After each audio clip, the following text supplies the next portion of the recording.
जय श्री कृष्णा। कैसे हैं आप लोग फ्रेंड्स? आज की चर्चा जो होने वाली है वो मंगलदेव से संबंधित होने जा रही है। जैसा कि 12 मई को मंगलदेव ने आश्लेषा नक्षत्र में प्रवेश किया था, लेकिन आश्लेषा नक्षत्र में प्रवेश करने के साथ ही देखिए इनकी एक विशेष परिस्थिति बनी। आश्लेषा नक्षत्र बेहद महत्वपूर्ण नक्षत्र है।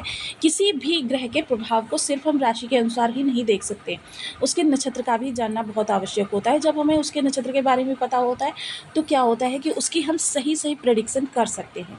तो मंगलदेव जो कि आपके इस समय पर पंचम भाव में बैठे हुए हैं, हालांकि ये कर्क राशि में है, नीच के हैं।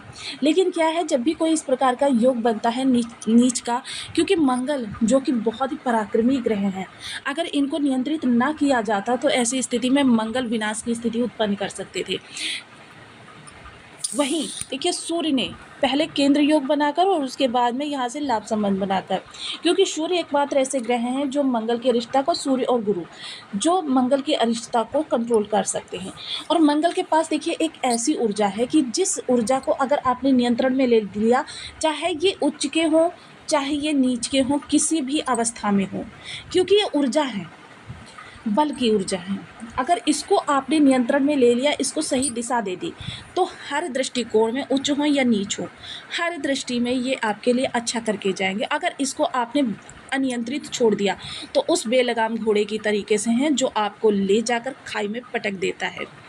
तो देखिए मंगल की यह ऊर्जा आपके लिए इस समय किस तरीके से प्रभावकारी होने वाली है, क्योंकि आश्लेषा नक्षत्र जैसा कि हम सभी लोग जानते हैं, इसके स्वामी जो होते हैं वो बुध होते हैं। इसका प्रथम चरण जो होता है वो देखिए बुध नवांश के अंतर्गत आता है, द्वितीय चरण जो होता है वो शुक्र के नवांश के अंतर्गत आता है, तृतीय चरण होता है वो गुरु के नवांश के अंतर्गत आता है, चतुर्थ चरण जो होता है वो शनि के नवांश के अंतर्गत आता है।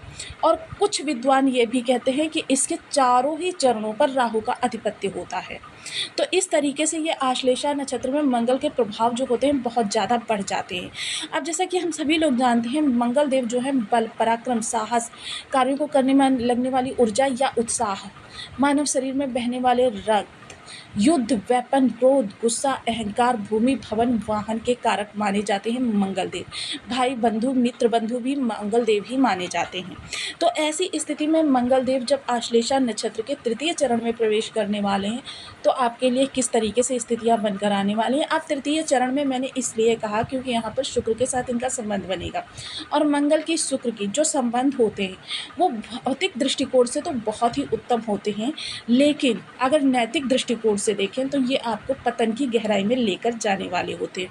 तो इसलिए एहतियात के तौर पर इस तरीके की वीडियोस देखना आपके लिए बहुत अनिवार्य होता है, क्योंकि जब हमें पता होता है कि हमारी गाड़ी स्मूथ रनवे पे जा रही है और हम असावधानी पूर्वक गाड़ी चलाते रहते हैं तो क्या होता है कि सामने जो गड्ढा होता है उस गड्ढे में हम गिर जाते हैं।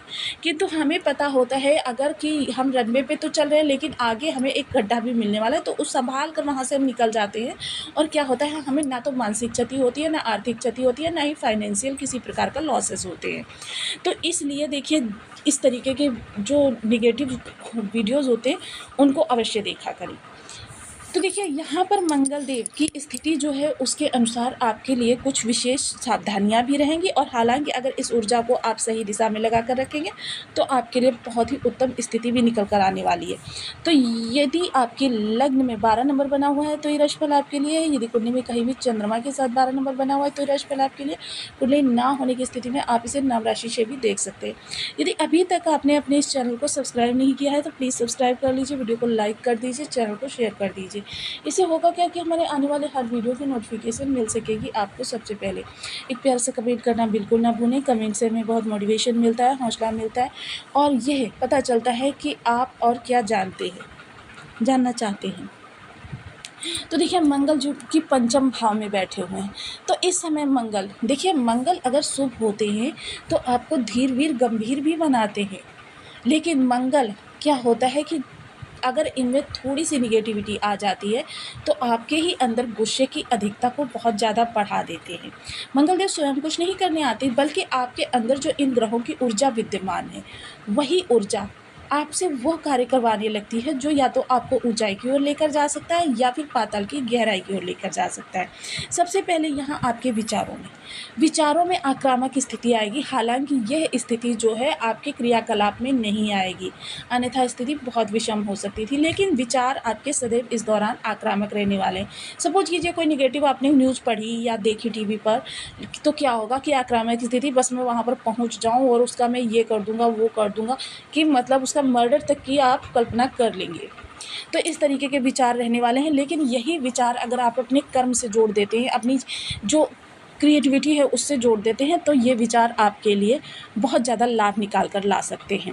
यहाँ पर टकराव की स्थिति संतान के साथ बन सकती है, लेकिन थोड़ा सा देखिए संयम का ध्यान रखें, क्योंकि सूर्य का भी प्रभाव यहाँ पर जा रहा है, जिसके कारण से है संतान के साथ टकराव की स्थिति जो है आपके लिए उत्तम नहीं है। क्योंकि संतान जो है इस समय थोड़ा सा जनरेशन गैप कह सकते हैं, कैरियर की समस्याएं कह सकते हैं, या फिर एजुकेशनल समस्याएं कह सकते हैं, जिसकी वजह से संतान के साथ आपके लिए टकराव की स्थिति बनेगी। तो आपके लिए इस दौरान मौन रहना ही श्रेयस्कर रहेगा।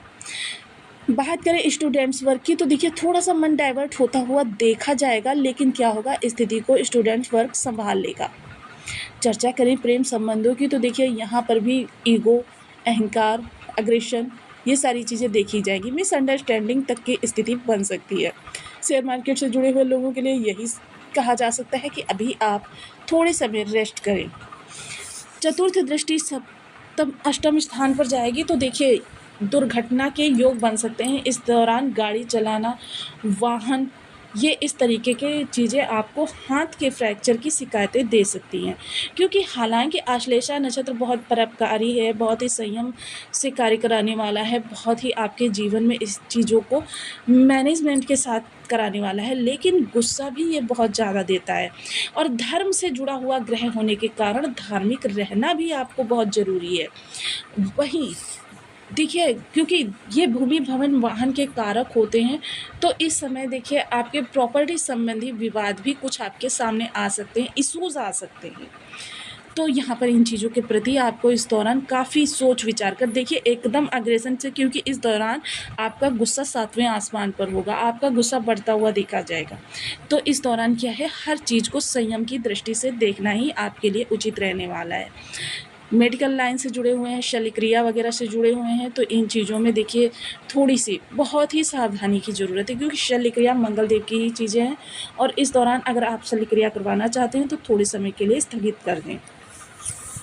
वहीं धर्म से जुड़ा हुआ ग्रह होने के कारण जो लोग भी साधना या योग क्रिया वगैरह करना चाहते हैं, उन लोगों के लिए ये समय काल बहुत ही उपयुक्त रहने वाला है। सप्तम दृष्टि जाने वाली है लाभ स्थान पर, तो देखिए लाभ से जुड़े हुए कोई भी महत्वपूर्ण निर्णय इस दौरान बिल्कुल ना लें। अगर आपको लेना ही पड़े तो देखिए इसमें सेकेंड ऑप्शन ज़रूर रखें, एक बी प्लान ज़रूर रखें। बी प्लान होने के बाद क्या होता है कि अगर आपका पहला डिसीजन गलत सिद्ध हो जाता है, तो आप दूसरे डिसीजन की वजह से अपनी इस चीज़ों को फिर से सही कर सकते हैं। अगर चर्चा करें मित्र बंधुओं की, तो इस दौरान देखिए आपके गुस्से की अधिकता, या कह सकते हैं कि थोड़ा सा आपके लोगों के मध्य मनमुटाव बना रहेगा। हालांकि अगर इसी ऊर्जा को आप अपने लाभ में या अपने कर्म में या कर्म को बढ़ाने में कन्वर्ट कर देंगे, तो फिर यह ज़बरदस्त आपके लिए आशावादी स्थिति निकल कर आने वाली है। चर्चा करें इस दौरान अगर बड़े भाई बहनों की, तो बड़े भाई बहनों के साथ भी आपके थोड़े से निगेटिव इश्यूज निकल कर आ सकते हैं। थोड़ा सा ईगो सेटिस्फिकेशन नहीं हो पाएगा आपका, जिसकी वजह से क्या है कि आपको वाणी पर बहुत ज़्यादा संयम रखने की आवश्यकता है, कि आपकी वाणी के द्वारा कुछ ऐसे वर्ड निकल सकते हैं जिसके द्वारा क्या होगा कि बड़े भाई बहनों की स्थिति साथ आपके मनमुटाव की स्थिति बन सकती है। अष्टम दृष्टि द्वादश भाव पर जाएगी, तो देखिए मंगल जब भी द्वादश से संबंध बनाते हैं आपके अनावश्यक खर्चों को बढ़ा देते हैं। व्यक्ति लगातार बेतहाशा शो ऑफ के लिए चीज़ें खरीदना प्रारंभ कर देता है, और कुछ चीज़ें तो ऐसी ही खरीद लेता है कि जिनकी उसे कभी ज़रूरत ही नहीं पड़ती है। चर्चा करें इस दौरान अगर आपके कोर्ट कचहरी वगैरह की, तो देखिए जैसा हमने बताया यह समय आपको सावधानी से बिताने वाला है। जुनून तो आपके अंदर धन के लिए रहने वाला है, लेकिन कोर्ट कचहरी वगैरह से इस समय जितनी दूरी बनाकर रखी जाए उतना ही आपके लिए श्रेयस्कर रहने वाला है। वहीं चर्चा अगर इस दौरान करें हम आपके विदेश से जुड़े हुए कार्यों की, तो देखिए संयम के साथ अगर करेंगे तो आपके ये सभी कार्य सफल होंगे। थोड़ा-सा आपके लिए अतिरिक्त परिश्रम तो निकल कर आ रहा है, लेकिन संयम के साथ। तो देखिए मंगल का ये जो प्रभाव है यह आपके लिए मिला-जुला प्रभाव लेकर आ रहा है। भौतिक दृष्टिकोण से आपको संयम के साथ कार्यों को यदि आगे बढ़ाएँगे तो सभी आपके कार्य धीरे-धीरे सफल हो जाएँगे। लेकिन अगर आपने थोड़ा-सा असंयम का परिचय दिया, तो फिर क्या है कि वो कार्य पूरी तरीके से ध्वस्त हो जाएगी। तो इसलिए जहाँ तक संभव हो सके संयम का दामन पकड़े रहें, क्योंकि मंगल देखिए बहुत ही महत्वपूर्ण ग्रह है। अगर मंगल की स्थिति को देखें तो मंगल जो है आपके लिए हमेशा कुछ ना कुछ अच्छा करते रहते हैं। आपके अंदर कार्यों के प्रति अरुचि भी उत्पन्न हो सकती है। कार्यों में अरुचि तो उत्पन्न होगी, लेकिन एक ज़िम्मेदारी का एहसास रहेगा जिसकी वजह से आप कार्यों को करते रहेंगे। और लेकिन इसी ऊर्जाओं को अगर नियंत्रित करके सही दिशा में लगा देंगे तो आपके लिए ज़बरदस्त लाभ निकल कर आने वाला है। अब मंगल के कुछ विशेष उपाय। देखिए मंगल के विशेष उपायों के लिए सर्वप्रथम ओम अंगारकाय नमः इस बीज मंत्र का आप 1 माला, 2 माला, 5 माला, 7 माला, 11 माला का जप नियमित अपनी सुविधानुसार करना प्रारंभ करें। मंगल के अधिष्ठात्र देव जो होते हैं हनुमान जी होते हैं। हम बीज मंत्र का जाप कर सकते हैं, सुंदरकांड का पाठ कर सकते हैं, हनुमान जी बजरंग बाण का पाठ कर सकते हैं, हनुमान जी को चोला चढ़ा सकते हैं, रसदार मिठाई धर्म स्थान पर ले जाकर वितरित कर सकते हैं लोगों में, और थोड़ा सा स्वयं भी ग्रहण करें। इसके अतिरिक्त मीठी चीज़ें जितनी ही आप दान करते रहेंगे उतना आपके लिए लाभ की स्थिति उन्नत होती रहेगी। साथ ही साथ अगर आप चाहते हैं कि आपको मंगल बहुत अच्छे प्रभाव दें, तो देखिए आप समय समय पर ब्लड डोनेट करते रहें। अगर आपकी शारीरिक स्थिति सक्षम है तो मंगल देव के लिए योगा करना, प्राणायाम करना, ये सारी चीज़ें भी मंगल को आपके अच्छा बनाती हैं। जिम जाना, साइकिलिंग करना, ये सारी चीज़ें आपके मंगल को अच्छा बनाती हैं। तो देखिए मंगल को सदैव शुभ रखना बहुत ही अनिवार्य होता है, क्योंकि मंगल हर स्थिति में, क्योंकि ये एक ऐसी ऊर्जा है जो ऊर्जा या तो आपको आकाश की ऊंचाई पर लेकर जा सकती है या फिर पाताल की गहराई में पटक सकती है। तो इस ऊर्जा को नियंत्रित करके आप अपने लाभ उठा सकते हैं और सांसों के उतार चढ़ाव वाले